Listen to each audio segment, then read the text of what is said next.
So Oleksandr Usyk has just defeated Tyson Fury for the second time in a row, much like he beat Anthony Joshua twice in a row. And that begs the question, is there any fighter around today that has a chance of defeating Oleksandr Usyk? Today I'm going to weigh up the chances of how certain opponents would fare against Oleksandr Usyk if they were to fight him in the near future. So we're going to be looking at potential opponents that could be fighting Usyk within his next couple of fights for one reason or another. Now some would opine that the near 38-year-old Usyk should retire now at the top, as he has already entered the greatest of all time discussion, and he should not risk tarnishing his legacy or getting a blemish on his undefeated record by fighting on for too long. And although I would not be opposed to that, I'm happy to see him fight on personally. But given his age and what he has already achieved, I'd say he should probably fight no more than 2 more times, hence why I'll be looking at opponents that could realistically take him on within the next 2 fights. And an extra 2 wins could uplift Usyk's claim of being one of the greatest heavyweights of all time, or even one of the greatest fighters of all time in general. Also, just to note, a reason I thought it was important to make this video about potential Usyk opponents is because for the most part, the British boxing media are more so talking about the AJ vs Fury fight happening now, in a battle of the losers type affair, rather than theorising what is next for the actual heavyweight champion of the world, the man who beat them both twice. But look, I'd love AJ vs Fury, don't get me wrong. But seeing as Usyk has now just gotten his 4th win over the 2 Brits who ruled over heavyweight boxing for a good few years, and Usyk is the one with all of, or most of the gold at heavyweight, let's just focus on what's actually next for the man of the division. And one last thing now, don't think this is me wishing for Usyk to lose here, but because he got the better of most of his 48 rounds boxed against the arguable 2 best heavyweights of the last 8 or 9 years, 2 men much larger than himself, it does beg the question of whether he can even be defeated by any of the contenders floating around today. So yeah, it is an interesting topic of discussion because on paper, he does seem clear of everyone at heavyweight right now, but we know that absolutely anything can happen in the big boy division. Okay, so speaking of Usyk defeating heavyweight champions from Britain in rematches, and speaking of Usyk not holding all of the gold at heavyweight right now, we'll start here with probably what is the most relevant potential fight of the bunch for Usyk, and the most hefty one to get into, and that is the potential rematch against the guy who disrupted his post-fight interview after his second emphatic victory over Tyson Fury, and that is one Daniel Dubois. Now Usyk of course became the undisputed heavyweight champion of the world with his first victory over Tyson Fury, but between the first fight and the rematch with Fury, Usyk was forced to vacate the IBF title due to the fact that a mandatory IBF title fight at heavyweight had been long overdue, and Dubois was the interim IBF champion at the point that Usyk vacated, so Dubois was upgraded to full champion. So the Usyk-Dubois 2 fight makes sense in that it would mean all the gold at heavyweight would be unified again. If Usyk reunifies against Dubois in his next fight, he will be an undefeated 2-time undisputed heavyweight champ, which is just insane. However, Dubois has an IBF title defense coming up on February 22nd against Joseph Parker, and off rip, I'm writing off Daniel Dubois as a guy to potentially dethrone Oleksandr Usyk because of the fact that I personally don't think Dubois gets past Parker. I think that Daniel Dubois is grossly overlooking Joseph Parker due to the fact that he is on a hype right now after coming off of what is, in my opinion, I hate to say it, one of the most overrated wins in heavyweight title fight history. Now I'm going to have to go on a major tangent here, but seeing as Dubois is perceived as the front runner to fight Usyk, then we shall go into this ordeal in some depth. So Dubois has come out on top in a bizarre order of events in the heavyweight division that I'm going to call the Ngannou effect. And coming out on top of that order of events, in my opinion, holds no weight in regards to being able to defeat Usyk in a rematch. So a former UFC heavyweight champion in Francis Ngannou makes his boxing debut against the lineal and WBC heavyweight champion of the world Tyson Fury in what was a freak show affair and a mismatch on paper. But an out of shape Fury who underestimated the MMA star was knocked down and taken the distance in a competitive fight, in a result that was a weird and unexpected one-off, after Fury was ill prepared for the unorthodox opponent. This shook up the boxing world, needless to say, and begged the question of whether Ngannou could compete with the best heavyweight boxing had to offer. But remember, Ngannou actually lost that fight to Tyson Fury on the cards, so this is now an 0-1 boxer we're talking about here. Now we take a look at Anthony Joshua, who was on a lackluster 2-fight win streak against Jermaine Franklin and Robert Helenius after his 2 back-to-back losses against none other than Oleksandr Usyk. Not long after that Fury vs Ngannou fight now, Anthony Joshua took on Otto Wallin, Joshua who had trainer Ben Davidson in his corner for the first time, and after Joshua got the stoppage win over his former sparring partner Otto Wallin, in a more aggressive performance than we saw in his previous 2 outings, it seemed as if Ben Davidson had brought the old AJ back. Then we all know who AJ fought next. Francis Ngannou, the same man who Fury took the 10-round distance in a highly competitive fight.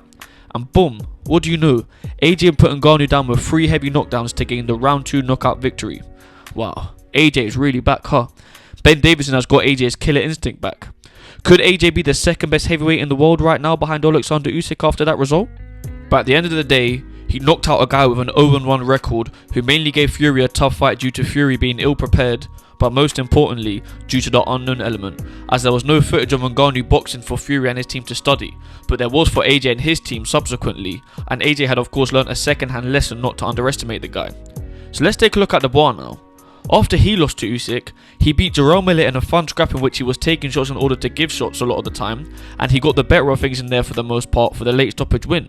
Good win indeed. Then he fights Hrgovic, and in a fight that Dubois walks through shots again to land his own in a more marauding style of approach, he eventually got the doctor stoppage win after the doctors deemed Hrgovic unable to continue due to cuts above the eye. Dubois won the IBF interim title as a result of his win over Hrgovic, a belt which was on the line because Hrgovic was the long-time IBF #1 contender, but because the IBF stringency overrides their logic, after Dubois hijacked Hrgovic's IBF mandatory shot with that big win, the IBF still forced Usyk to vacate his IBF title for not fighting their mandatory and opting to rematch Fury. But the mandatory challenger was Dubois now, so Usyk was essentially deprived of being undisputed champion for not fighting his IBF mandatory, even though the new mandatory challenger was a guy he had literally just beat in a WBA unification fight. So it wasn't about Hrgovic finally getting his shot, it was just about an IBF mandatory fight having to take place. So as a result of this, Dubois was upgraded to full IBF champion. By the way, none of what I'm saying is a knock on Dubois, but this order of events is just absurd to me.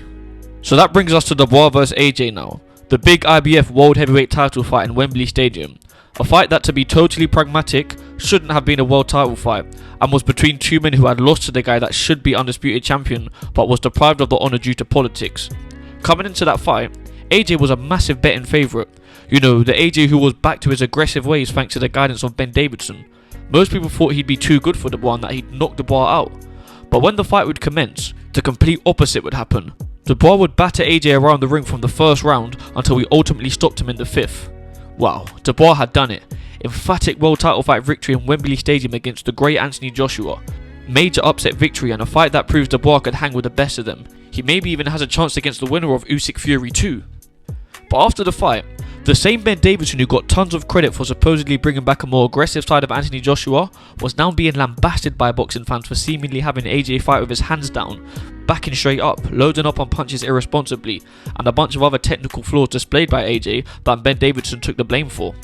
I'm not saying the criticism towards Davidson is wrong, by the way, but we don't know to what extent AJ's technical flaws was due to his own outright incompetency, which might have been too much for Ben Davidson to make him fixed on the night. Now, most people found the way AJ was beaten to be so funny, but I was more so amused by the whole aftermath and the criticism of the strategies that AJ had employed in there, and the whole thing about, Ben Davidson telling him to roll the dice in the corner between rounds. The backlash to that was quite hilarious in my opinion. But Ben Davidson stuff aside, on the grand scheme of things, using hindsight to our advantage mind you, Anthony Joshua never really was the same after his loss to Ruiz back in 2019, right? His only two real notable wins after that was the Ruiz rematch in late 2019 and the Pulev fight in 2020, and he still didn't look the same as the AJ of old in those fights. Then came the back-to-back losses to Usyk, in which Usyk convincingly outboxed AJ for the most of 24 rounds, despite the official cards mind you. And after the Usyk rematch, AJ was supposedly completely done, and one could have even called Dubois beating AJ at that point in time in 2022. But AJ goes on this, I hate to say it because I do like AJ, almost farcical 4-fight winning streak, and that makes him a heavy favourite against Dubois. I don't knock AJ for taking the route he did, but many fans were indeed fooled by that 4-fight win streak. Look, Dubois' 2 wins over Miller and Hrgovic after his loss to Usyk are arguably better than those 4 wins AJ had after his second loss to Usyk combined. But now the narrative is that Dubois is a vastly improved fighter and he now has a chance of beating Usyk in a rematch thanks to that great upset win over AJ. And fair play to Dubois, it is a massive win on paper and a guy like AJ is always dangerous, but using that, along with his wins against Jarrell Miller and Filip Hrgovic, is no way to prove Dubois does any better in a rematch against Oleksandr Usyk now. In my opinion, this all is, by the way. So yes, I do have Joseph Parker beating Dubois on that Beterbiev Bivol 2 undercard as it goes. Again, I think Dubois is overlooking him and will be under the impression that he can just maraud Parker in there, but Parker will be super cagey and not allow himself to be bullied, and make it a tricky and long night for Dubois. He will hit Dubois with counters and display a good balance between aggression and defensive responsibility. And no, I don't think Dubois can bully Parker in there like Joyce did to Parker. Joyce is a lot bigger than Dubois, remember.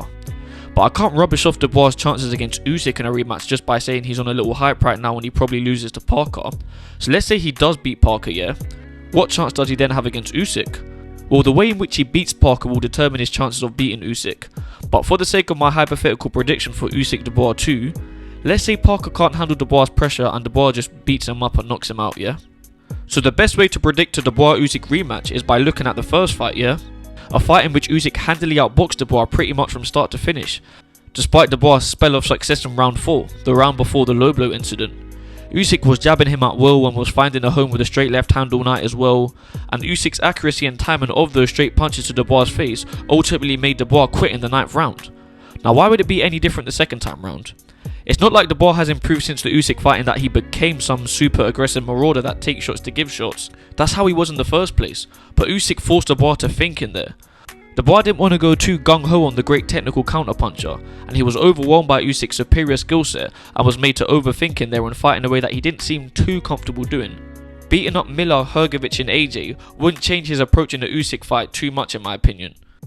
Not that Dubois boxed badly against Usyk at all, and not that Dubois is not technically sound, but just boxing with Usyk full stop is not going to go too well for Dubois, is it? Don't you notice how people struggled to play to their own supposed strengths against Usyk? Derek Chisora lost a bunch of weight for the Usyk fight, and he was switching southpaw to try and jab Usyk to the body, which was abnormal behaviour from him. Joshua was very tame in his first fight of Usyk and was trying to have a little technical battle in there, which Usyk of course dominated, and AJ couldn't turn it up enough in the second fight to get the win in that one. Fury actually did a decent job of boxing on the back foot against the smaller man in Usyk in the first fight, but it was this strategy that led to him being rocked and Usyk scoring a knockdown on him.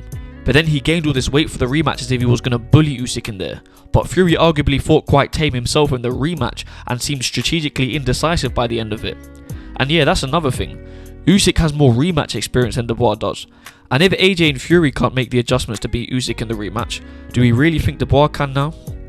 So yeah, ultimately, if Dubois was to face Usyk in a rematch, I see Usyk's superior skill set prevailing again, and I envisage him outboxing Dubois in a similar fashion. Dubois will be made to overthink how he times his punches and all that again, and probably just gets his head boxed off by Usyk. However, if he did just go completely all out and try to completely rush Usyk from the off the way that we've never seen Usyk rush that heavyweight before, I maybe give Dubois a good 30% chance of knocking Usyk out. But again, I don't think he will do that. He'll try to box somewhat smart in there and fail.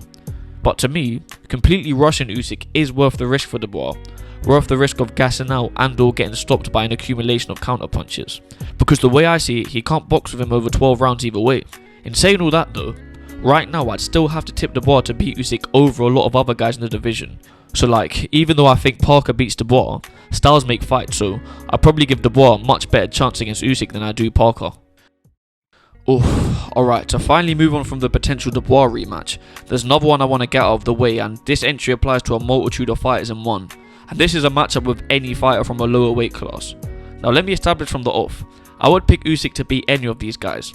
So there's talks of him moving back down to cruiserweight, which is pointless in my opinion, because due to what he's achieved in coming out of that World Boxing Super Series tournament in 2018, a time of the cruiserweight division being very stacked, he's pretty much renowned as the cruiserweight GOAT already. You know, he's the first undisputed cruiserweight champ in the 4-belt era. And I do believe Usyk beats any of the current champions at cruiserweight, whether Usyk moved down to cruiser or any of them came up to heavy. But I'd say I give Jai Opetaia the best chance of making it competitive in there. He's almost a mirror of Usyk in some ways, but much less technically refined, and his activity and sort of jitteriness could be successful in making things awkward and maybe nicking some rounds. I mean look, the two men have a common opponent in Mairis Briedis, and Usyk didn't do too much better against Briedis than Opetaia did, over the course of 2 fights on Opetaia's part. But if Usyk and Opetaia fought up at heavyweight, Usyk's going to be way bigger in there, and he's now experienced in fighting massive guys, so at heavyweight, I give Opetaia a very slim chance, I must say. But a cruiserweight fight between the two being competitive is more so in the realms of possibility. Just to add this in quickly, I know we saw Jai Opetaia just fight with his feet planted and was swinging in there in his fight with David Naika, but do I even need to mention the fact that he wouldn't take that approach against Usyk?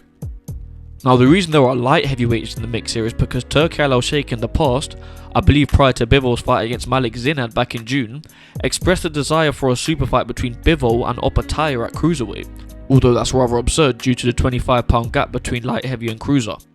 But in the bizarre world we are in right now, and given Turki's expressed desires for such a super fight, Let's say now Usyk moved back down to cruiserweight to meet the winner of Beterbiev vs Bivol 2 coming up from light heavyweight, yeah? I obviously reckon Usyk beats either of them because the size advantage will be too much in favour of Usyk, on top of the fact that he's probably more skillful than both of them at this point. So we should probably forget about Usyk meeting whoever comes out on top of the undisputed light heavyweight title fight rematch, right? Although Beterbiev vs Usyk does have a decent story to it, mind you. So the two men fought thrice in the amateurs, with Beterbiev beating Usyk in 2007 and Usyk beating Beterbiev in the 2011 World Championships and at the 2012 Olympics. But Beterbiev looked decent in a losing effort to Usyk at the 2011 World Championships.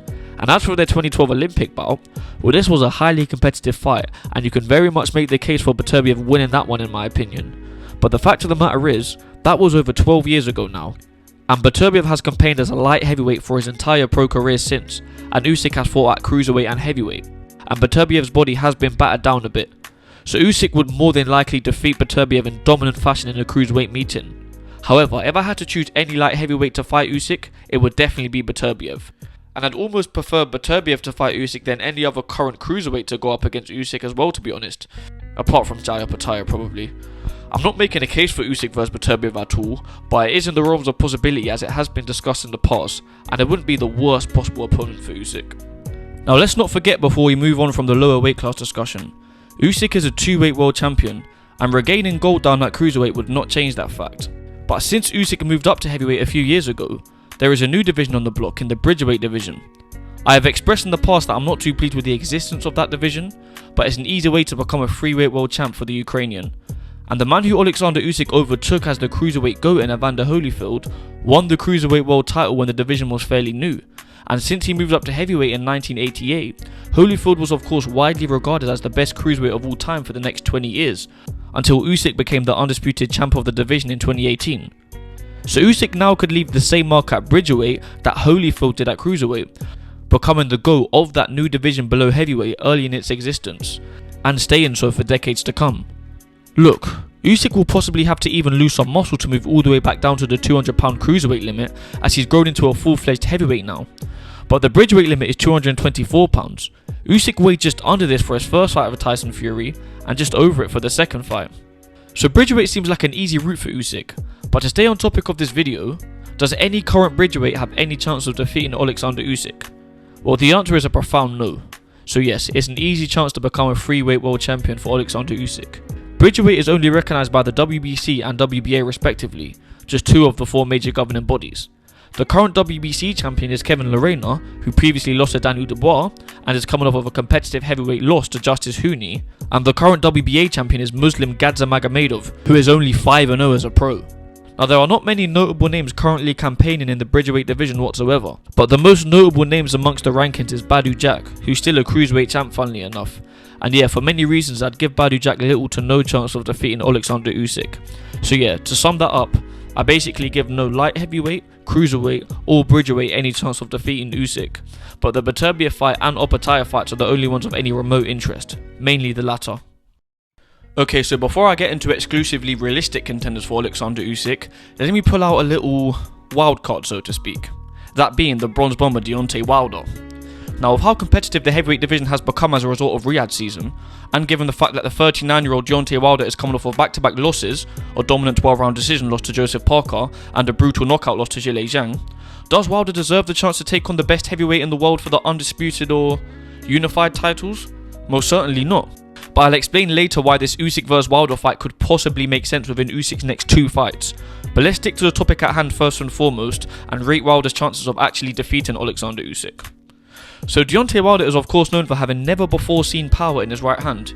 He can shoot the right hand fast and out of nowhere, and he doesn't even need to land it on the chin to put your lights out. He can also use that right hand as a get out of jail free card while he's getting completely outboxed, and he carries that power until the end of the fight, yeah? And Oleksandr Usyk now, he's a southpaw, and the straight right hand down the pipe is the money punch in a southpaw, right? And Wilder has put down a couple of good southpaw boxers in the past. Despite Usyk's sublime defense, his chin hasn't been tested enough to suggest that he could take a clean shot from Wilder, and it only takes one.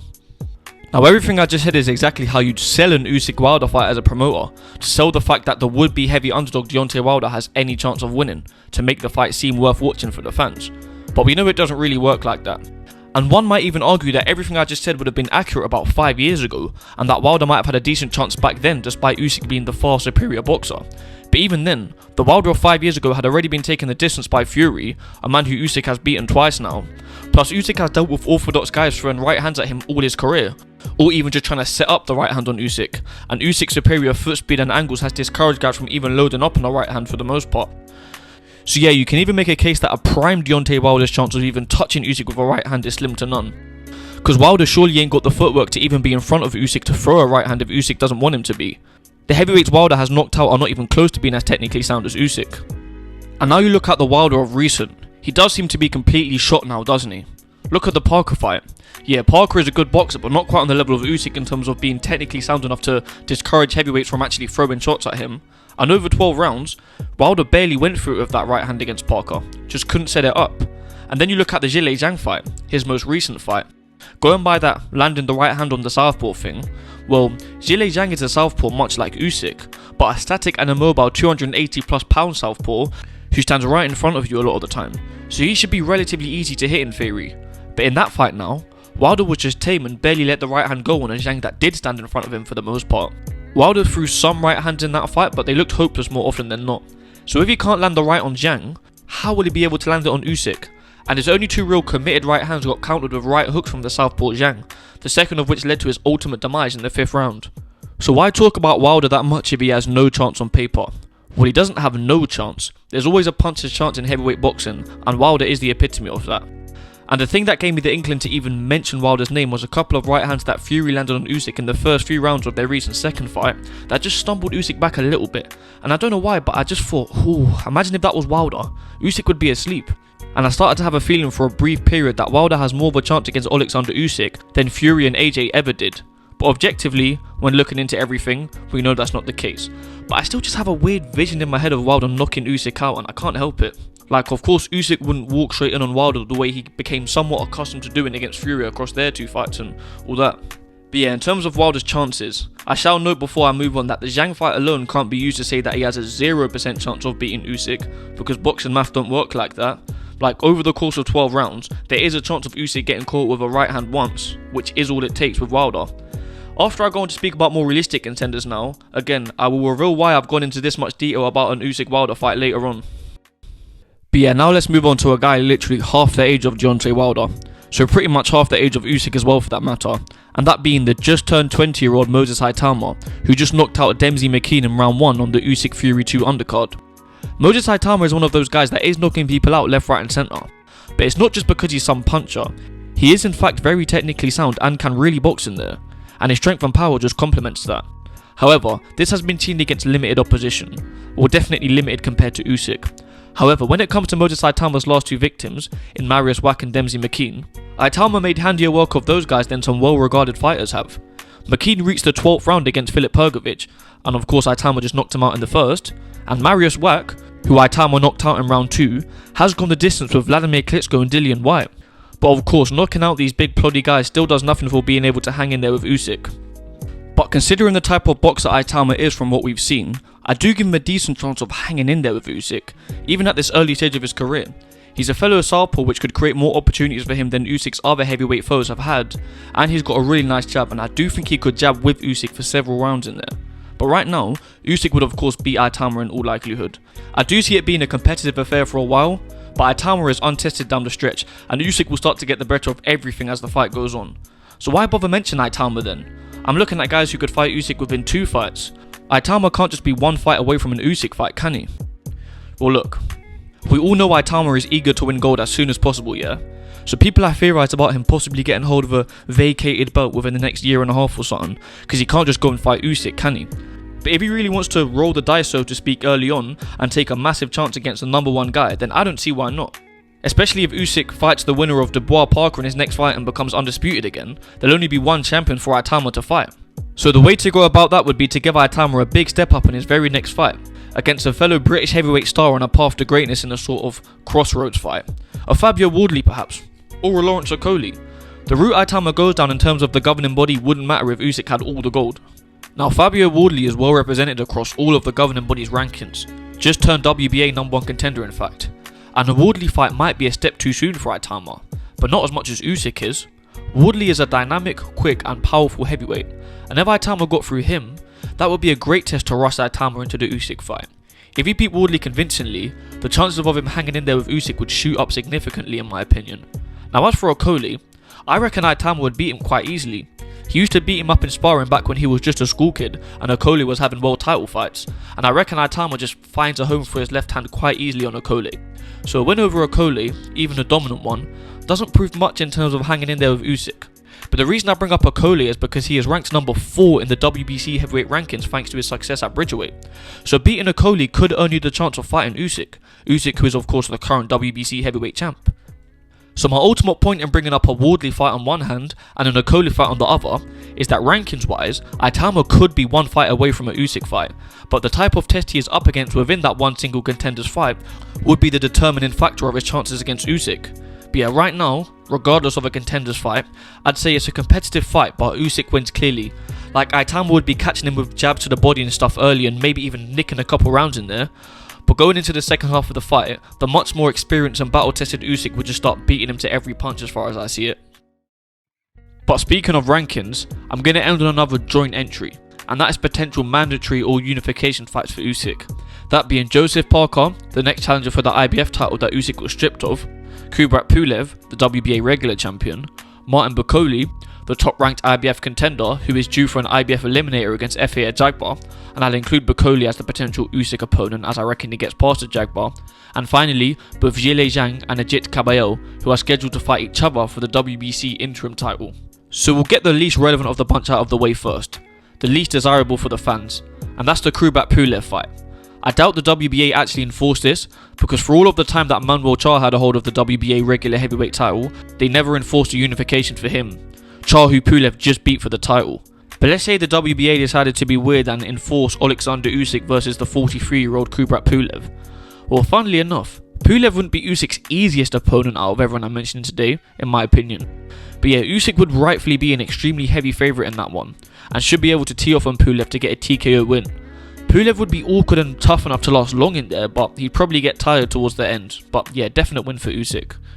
Alright, now for the one I've been waiting for, the potential IBF mandatory challenger in Martin Bakole. That's if Usyk indeed reunifies against Dubois or Parker next up to pick up the IBF belt. Because Bakole's name does seem to come up a lot, doesn't it? He's seen as the boogeyman of the division now and he's a massive guy, so he could be dangerous for Usyk, right? Look, Oleksandr Usyk vs Martin Bakole is not even close. Not even close. Not even close. I didn't say that. Not even fucking close. Usyk absolutely batters Bakole. Let's not kid ourselves. I know Bakole was seen as some sort of boogeyman already before his knockout victory over Jared Anderson in his last outing, but now the win over Jared Anderson has somehow amplified those claims to a great extent to a casual audience. Is it because Bakole was the underdog in that fight? Look, the bookmakers just had a mare there. How Jared Anderson was the favourite going into that fight is beyond me. This is actually a way worse version of Dubois being on the hype after his upset over AJ. Bakole, who is a very good contender by the way, is now probably being hyped up more than he should be because he won a fight in emphatic fashion, to be fair, as an underdog in a fight he really should have been the favourite in. So despite Bakole having a better resume than Jared Anderson and having all the physical advantages, the top rank hype job is made the favourite, yeah? Anderson's most notable win was against Charles Martin, who was past his prime and was never even that good anyway. You know, it's a good one on paper because it's against a former world champ, but probably the worst world heavyweight champion of all time. And in his fight before the Bakole fight, Anderson was taking the distance by a blown-up cruiserweight. Cool. So when Martin Bakole fought that outmatched Jared Anderson back in August, it was a fun back and forth fight where Jared Anderson actually did alright. And if the bookies got it right beforehand, that would have been seen as a fun losing effort from a plucky underdog on Anderson's part. Anderson was trying to outbox Bakole in the first round until Bakole caught Anderson and put him down at the end of the first. Then for the most part of rounds 2, 3 and 4, Jared Anderson just decided to trade with Bakole and the two men went back and forth, but Bakole's punches were a lot more telling. Then in round 5, Bakole became too much for Anderson and he put him down twice, then got him out of there. So the narrative coming out of that fight was that Bakole relentlessly charged forward and bulldozed Jared Anderson and his superior strength, chin and power prevailed, which is pretty much true. But the fact is that Bakole showed a lot of holes in his game. His feet looked slow and he swung wild at times, and Anderson was tagging him here and there in that fight. And I think Jared Anderson performed well from what I personally expected from him, but on the grand scheme of things, he didn't even box that well at all. And his success on Bakole didn't even come from him exploiting Bakole's flaws. Anderson was able to land on Bakole because Bakole just stood right in front of him. And Anderson for some reason decided to plant his feet and trade off with him, so he is guaranteed to land a good few shots in there. But he took a lot back from the high output and harder hitting big man, and that's what led to his ultimate demise. I don't think Jared Anderson actually landed a single counter punch in that fight, you know, proving that he wasn't even really boxing in there. He'd almost take turns punching with Bakole, absorb shots or go on the defensive when Bakole throws, then wait for his turn to tee off. If anything, Bakole was actually the counter puncher in there. So that fight was fun while it lasted, and I very much enjoyed it, but it does nothing for me in terms of Bakole's chances against actual top heavyweights. This was the first time a lot of people in America saw Bakole, and they were shocked by the upset due to their lack of prior knowledge, but let that not plant in anyone's mind that he can do that to a top level heavyweight, especially not Usyk. Because Usyk would actually box in there with Bakole, he would counter him, he'd use angles and not be in front of Bakole like Anderson was, and he'd make Bakole look silly in there. Actually exploit Bakole's woes at every instance, rather than let him do his thing and just wait for his turn to throw back. Needless to say, Oleksandr Usyk would be way more defensively sound than Jared Anderson, and offensively, look, if you don't think Usyk has true heavyweight power, then fine. But Usyk won't even be able to miss on Bakole's chin. There'd be too much opportunity for Usyk if Bakole did try to rush him. I think Usyk puts on a masterclass of hitting and not getting hit to get a TKO on Bakole in the latter middle rounds. Bakole would be gassed out and Usyk would be tagging him to the jaw at will. And forget about Bakole's size. Usyk won't let Bakole use his size for his advantage. Remember, Usyk doesn't let you play to your strengths, but letting Bakole play to his strengths is exactly what Jared Anderson did to a T. So let's please take that Jared Anderson fight with a pinch of salt when it comes to Bakole having a good chance going up against the elite. Now, I'm not getting all passionate about telling you guys that Bakole definitely loses to Usyk as if a lot of you guys would be picking Martin Bakole to beat Usyk, and I know a lot of the hype comes from his trainer Billy Nelson and all of these sparring stories, and a lot of us don't buy into it, but I reckon the odds will favour Usyk to beat Bakole on points rather than by a stoppage. But yeah, I picture nothing other than Usyk just teeing off and smashing Bakole's face in. We've seen Bakole teed off on before in his only loss, which was to the American Michael Hunter, the same Michael Hunter who Usyk punched around the ring back in the day. Now I know Bakole's loss to Hunter was back in 2018 and on Channel 5 and in Your Cool, which I always find amusing, and I remember watching that one live. And to be fair, Bakole had a hurt shoulder and he wasn't as heavy as he is now, so he might have been easier to knock around. Moreover, he has improved a lot in his 10 wins since. But we still saw that he can get knocked around the ring in that Michael Hunter fight, and it's not like his chin would have improved in the course of 10 fights now, would it? Speaking of Bakole's other fights, I know it seems unfair to just use his most recent fight, and his only loss which was 6 years ago now, to determine his minute chances against Usyk, but please tell me one other fight in between that does anything for his chances to beat Usyk. Well, that seems to be the recurring theme in this whole video, doesn't it? Nobody's former opponents compared to Usyk, but they're still levels. But yeah man, if Bakole ever got a shot at Usyk, even if the bookies did favour Usyk by KO/TKO, and it was like 1-2, I'd still say put your life savings on an Usyk stoppage against Bakole. I'd put 5 grand on it. And I'm a broke bum, I could barely even afford to put a fiver on it, but I'd be so confident in Usyk stopping Bakole that I'd borrow any money I possibly could to bet on that. Alright, moving on from Martin Bakole. So let's say Joseph Parker defeats Daniel Dubois for the IBF title in February, and we get Parker versus Usyk in an undisputed fight. Now I'd immediately favour Usyk in that one of course, but I just find it tough to envisage how the fight would actually play out. My first inkling would be Usyk thoroughly outboxing Parker for a unanimous decision victory, maybe like a 118-110 on 2 cards and 119-109 on the other.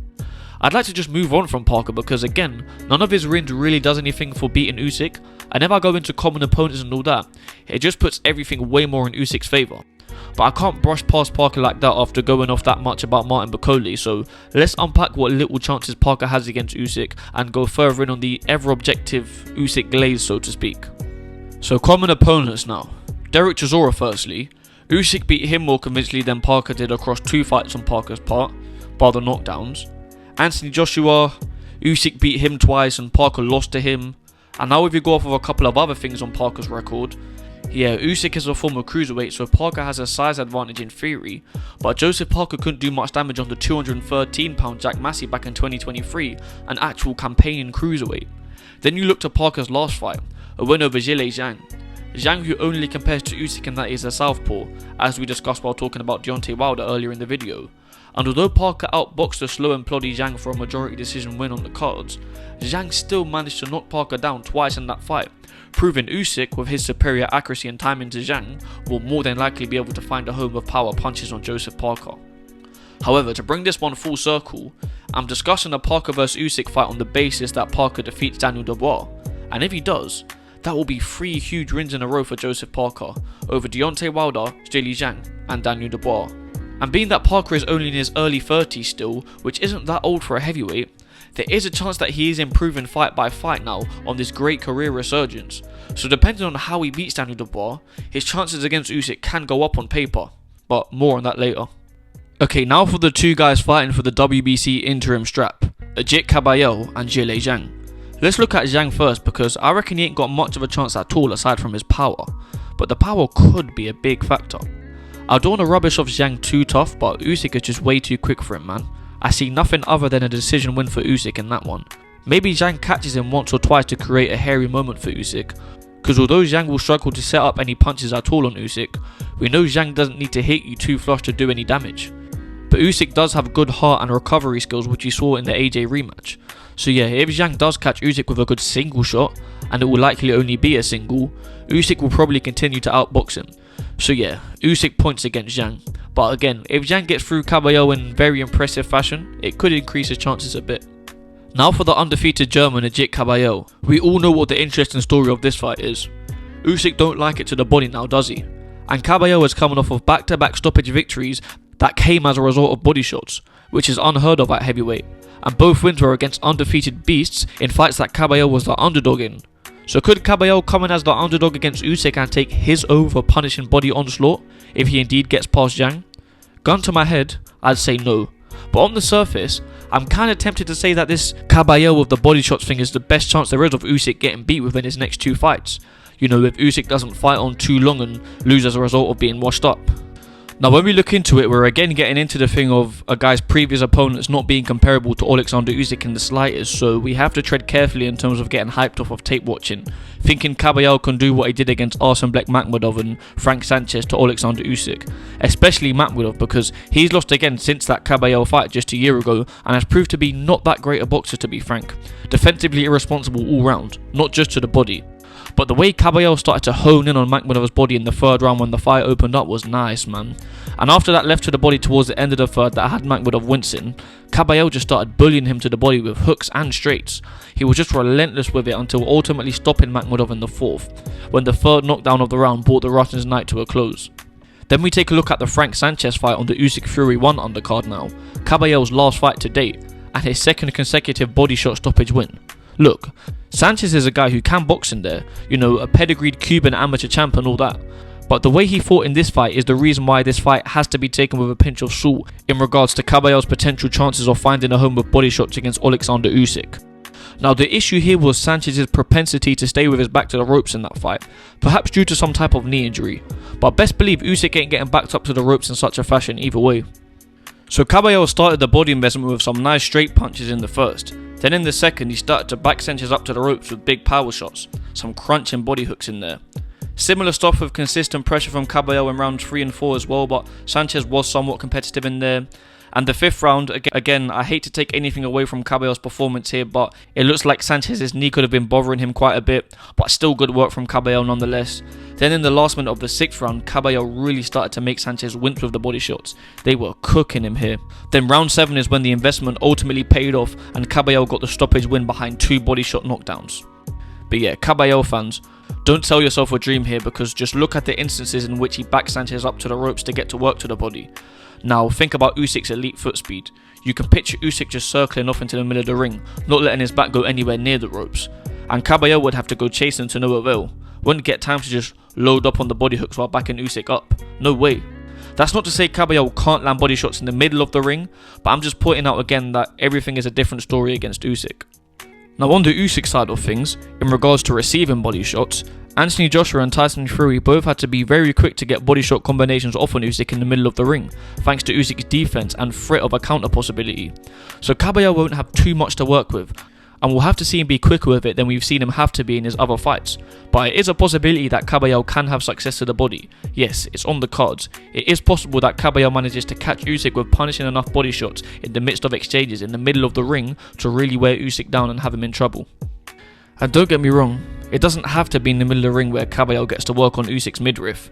Although Usyk appears to have vastly superior foot speed to Caballero, Caballero's consistent and relentless pursuit and approach in which he strategically cuts the ring off could ultimately pay off if he times his steps right and even just puts himself in place to get one nice right hook to the body and on Usyk here and there and see if he can work off of that. Also in regards to counter threats from Usyk when trying to get to his body, Caballero does actually have a pretty good chin. And as we've seen lately, when he sees red with the body shots, he will take shots to the chin in order to land to the body. So remember what I said earlier about how at this point Dubois' best chance on Usyk in a rematch would be to go buck wild and just rush Usyk to hurt him early? Well, it could be a similar thing here with Caballero. If he just goes ham on the body and eats shots back in the process in a high risk approach, that could maybe pay off. Another thing to note though is that Usyk has a lot of heart and a lot of discipline too, so if he is hurt to the body, he will still move his feet to get away and recover quickly and stay well in the fight. But yeah, there's a lot more to the body shot discussion with stuff about Usyk's guard and a couple of things about borderline shots, but I'm going on way too long here and that's a hefty topic, so I'll leave that for another day perhaps. But yeah, I'd say Caballero does have a decent chance against Usyk, but it's hard to verify how much success he will actually have to the body. Okay, now in terms of who has the best shot at beating Oleksandr Usyk, now I hate to say it, but I don't quite have my answer yet. And yes, I ought to be a bit more decisive as I'm talking about guys that could beat him within his next 2 fights, but here's the thing, my answer is not based on some absurd hypothetical like, oh, if this guy gets matched up against that guy and then wins that fight, then he has a chance against Usyk maybe. No, the person who I believe is most likely to beat Usyk should be confirmed by 2 fights that are already scheduled to happen in the near future. That being both the fight between Ajit Caballero and Zhilei Zhang and the world title fight between Daniel Dubois and Joseph Parker, both set to take place on the Beterbiev Bivol 2 undercard on February 22nd.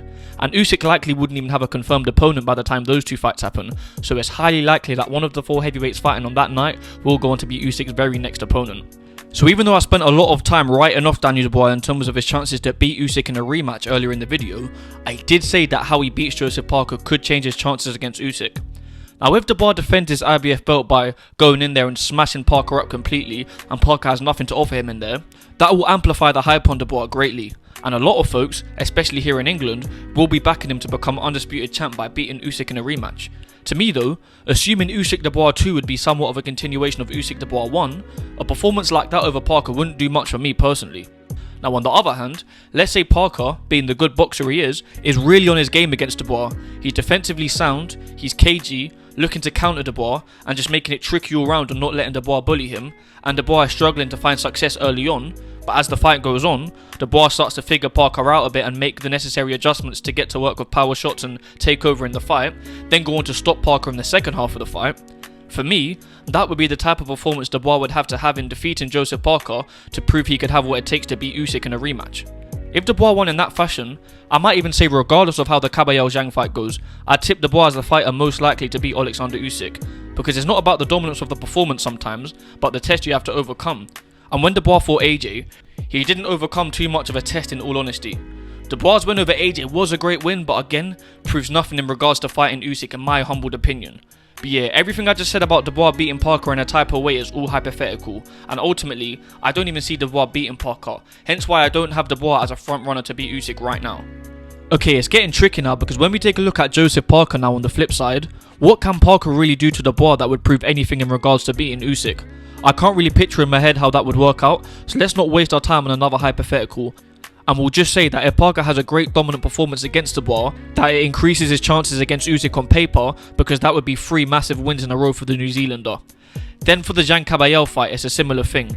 It's hard to say how either of them beating each other would prove anything in regards to going on to beat Usyk, so let's just say one of them has a really dominant win over the other, and nobody looks too great coming out of the Dubois-Parker fight, then I'd tip the winner of Zhang Caballero as the front runner to beat Usyk. Maybe on Caballero's side of things, if he can hurt someone the size of Zhilei Zhang to the body, then it would prove just how elite his body shots really are, and it would solidify him as the best body puncher at heavyweight, which does good for him on paper. But there's not much else to go off really. So yeah, again, I hate to say, my true answer in who is most likely to defeat Oleksandr Usyk will be determined by the events that expire on February 22nd, and I'll look to do a follow-up video on this discussion after that fight night. Okay, let's move on now to talk about what certain wins would do for Usyk's legacy. Now look, all the feats at cruiserweight and heavyweight that he's achieved speak for themselves, so we don't need to run it down, and he can retire now and still go down as an all-time great, of course. So if he fights on, it's all about making his legacy even greater, right? Instead of fighting on for the sake of fighting on. Now here's the thing, being the fighting warrior Usyk is, a guy that never cherry picks, I'm sure he's happy to take on all comers. He loves the challenge. He doesn't want to try and pad his record and con the fans into a fight nobody really wants. Fight after fight, he stepped up to the plate and almost gone on the perfect career path. Won the WBSS tournament to unify every belt and the lineage at cruiserweight, becoming the first 4-belt undisputed champ at cruiser. Then he moves up to heavyweight to unify all the belts and the lineage up there, also becoming the first 4-belt undisputed champ in the premier division of boxing, a feat that the fans were long awaiting anyone to achieve, and he was the first undisputed heavyweight champ in like 24 years. In becoming undisputed heavyweight champ, he beat 2 men much bigger than him twice each, 2 men who dominated the division in recent years before him, bar one guy which I'm getting to, I might have spoiled it there. And in doing that, he shut up all the noise and controversies the division had been subjected to and brought all the belts together in a way nobody else could before he stepped into the heavyweight title scene. He also essentially single-handedly ended an entire nation's dominance over the heavyweight division by the looks of it now, that being England. And in doing all that stuff, he kept his undefeated record in the process. Now does it get much better than that, guys? So cool. I don't wish for any of the up-and-coming heavyweight contenders who have earned their rankings to be deprived of the opportunity to get a crack at the best boxer on the planet today. And I don't care for Usyk's O to be protected or anything like that, because I ain't no fanboy, even though as I have expressed, I don't see any of these guys beating Usyk anytime soon anyway. And I'm for sure not a guy who is a fan of pointless and unmerited gimme fights for the most part, but I'll be so honest, the way boxing is, it's almost an objective fact that Usyk deserves a couple of tick box fights that are fights he will almost certainly win, but fights that will better his record merely on paper. Now, does a second win over Dubois do this for Usyk? Boost his legacy up on paper? Maybe. Beating all 3 of the great British world heavyweight champions we've had in recent years twice each would be a great feat and would leave it without a doubt that he is better than all of them. And Usyk didn't receive any flack for twice taking on guys that he had already beaten in rematches, and rightly so, both contractually obliged rematches, and both made for great duologies.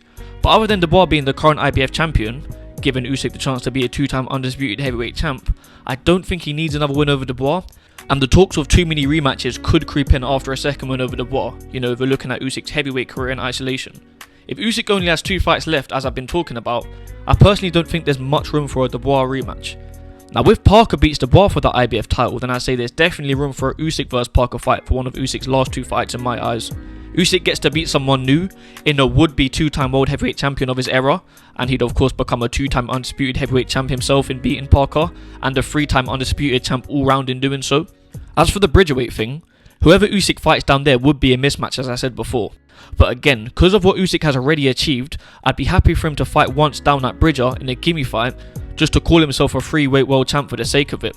Although I don't think that's the kind of thing Usyk wants to do himself at all. But now for the gimme fight that I want in my weird little autistic mind that you're all going to cook me for. If you couldn't tell, this is what I was getting to. That is the Deontay Wilder fight. So before Usyk came along at heavyweight, the heavyweight division was ruled by 3 men. Tyson Fury, who he's now beaten twice, Anthony Joshua, who he also defeated twice, and Deontay Wilder, who Usyk has of course not fought. Now I don't need to run down the whole AJ, Fury and Wilder timeline at this point, but from 2015 until Usyk's win over AJ in 2021, those 3 men were the main 3 reigning heavyweight champions of that period. And although Wilder and Fury ended up fighting thrice, a trilogy which proved Fury to be the better out of those 2, there's still unanswered questions about the trio, mainly due to AJ not being able to reach an agreement with the other 2 at any point. Now the reason I bring this all up is because I saw a comment somewhere saying that the question for years is who is the best heavyweight today, AJ, Wilder or Fury, and the answer turned out to be Usyk. That's a fair statement, as Usyk beat AJ twice and Usyk beat Fury twice, who beat Wilder twice, so Usyk is easily better than Wilder as well. But as a gimme fight, let's just give Usyk the chance to put Wilder on his record as well to tie up the loose ends. And even if you do think Usyk deserves the gimme fight, you're probably thinking, why does the 39-year-old Wilder deserve the title shot off of the back of 2 brutal losses? Well, I mean, when a 45-year-old George Foreman got the shot at Michael Moore for the unified world heavyweight title, that was off of a loss, and a layoff of nearly a year and a half to be fair, but it don't need to be off of a loss on Wilder's part. Here's how I'd go about it. Look, February 8th, we've got Derek Chisora vs Otto Wallin, and I predict Wallin to outbox Chisora for a boring decision victory. And if that does happen, yeah, Usyk can have his next fight against Dubois or Parker or whoever it ends up being, and Deontay Wilder can go and fight Otto Wallin, a southpaw much like Usyk, and a guy who'd be coming off of a decent win over Derek Chisora. Clutching at straws for selling points here, I know. And let's say Usyk gets past his next title defense, and Wilder knocks out Wallin like he'd much be expected to. Boom! We have Deontay Wilder challenging Oleksandr Usyk for the world heavyweight title in Usyk's last legacy cementing fight. Then you can give all the selling points I said earlier about Wilder having his puncher's chance to land that straight right hand down the pipe, this, that and the third. People will reject the fight at first, but the closer it comes, people will start getting more hyped and convince themselves Wilder has a chance of winning and all that, and the fight will end up selling. And when the fight happens, Usyk will most likely outbox Wilder and possibly stop him in a one-sided affair. So it would then go on to be seen as pointless after how one-sided it is, right? Well, it will be sold as Usyk's last fight beforehand, so it will be a great send-off for him on a dominant performance and victory, in which the fans got to enjoy Usyk's great boxing skills one last time. He would have tied up all the loose ends in the heavyweight division before saying goodbye, much like he tied up the loose ends at cruiserweight before saying goodbye to that division when he really didn't have to. Won all the belts, the Ali trophy and the lineage, but before moving up to heavyweight, he gave Bellew the chance to regain gold, as Bellew never lost his WBC cruiserweight strap in the ring. Usyk didn't have to do that, and we all love him for it. You know, Usyk didn't even win the vacant WBC title or anything, he won it off Breedis, so Bellew was long out of the fray at that point. Now on the flip side, in that Usyk-Wilder fight, maybe in an insane twist of events and shake-up of everything, a 40-year-old washed-up Deontay Wilder absolutely chins Usyk to win all the gold at heavyweight. Boy, would that be mad. Perhaps my tone exposes that's the result I secretly desire. But yeah, speaking of age, look, I know how things like a fighter being washed up when someone puts them on their record does go on to be remembered decades and decades later. You know, Rocky Marciano's wins over Joe Louis and Archie Moore and Joe Walcott twice. Everyone still talks about how old those opponents were, to sort of detract from Marciano a bit. But so what if Usyk beats a 40-year-old Wilder now? Usyk's only a year younger than Wilder. You know, Usyk is older than AJ, Fury and much older than Dubois, the top heavyweights who he has defeated. So let's give him an oldie, why not? Even though again, he's actually just a year older. Now, before I move on from the Wilder thing, I'm going to give an anticipatory aside. That being in anticipation of certain comments.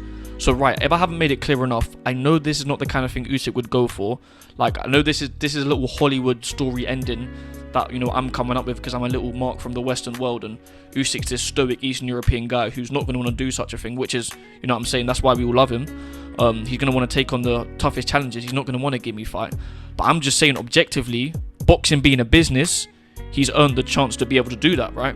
And now let's say in theory Usyk actually did want to take the fight, then people are still going to say, you know, why hold up the heavyweight division, why have Wilder challenge for the belts when you've got all these other contenders? But look, I'm saying within Usyk's next 2 fights, let's say Usyk wins his next fight, but then he goes on a massive layoff of like a year and a half, and then in that time Wilder even maybe goes on a free fight win streak or something, and then, you know, Usyk stripped of all of the belts. Yeah, to keep the hypothetical as extreme as we can, he gets stripped of all the belts, and then by the time Usyk Wilder fight, even though they'll be old men, you know, you've got like Itauma and O.M.E lining up to fight for a unification or something, and Wilder's just challenging Usyk for the lineal title. Of course, Usyk won't be stripped of the lineal title. Then we've got 2 old guys, just over 40 or whatever, fighting for the lineal heavyweight title when all the belts are, you know, being contested for by younger contenders and stuff.